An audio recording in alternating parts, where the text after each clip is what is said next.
আসসালামু আলাইকুম বন্ধুরা। আজকে আপনাদের উদ্দেশ্যে আমার ছেলে কিছু কথা বলবো। আসসালামু আলাইকুম আঙ্কেল, আমার একটু সাপোর্ট করবেন, আমার ভিডিওগুলো শেষ পর্যন্ত দেখবেন, শেয়ার করবেন। তো এখন আমরা কোন সূরাটি শুনবো? সূরাতুল লাইলি মাক্কিয়া। তো শুরু করেন।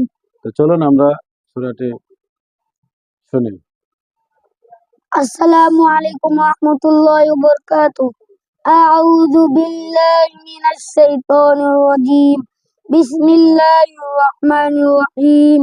ওয়াল লাইলি ইযা ইয়াগশা ওয়ান নাহারি ইযা জাল্লা ওয়া মা খালাকাদ যাকারা ওয়াল উনসা ইন্না সা'য়াকুম লাশাত্তা فأما من أعطى واتقى وصدق بالحسنى فسنيسره لليسرى وأما من بخل واستغنى وكذب بالحسنى فسنيسره للعسرى وما يغني عنه ماله إذا تردى إن علينا للهدى وإن لنا للآخرة والأولى فأنذرتكم نارا تلظى لا يصلىها إلا الأشقى الذي كذب وتولى وسيجنبها الأتقى الذي يؤتي ماله يتزكى وما لأحد عنده من نعمة تجزى إلا ابتغاء وجه ربه الأعلى ولسوف يرضى صدق الله العظيم।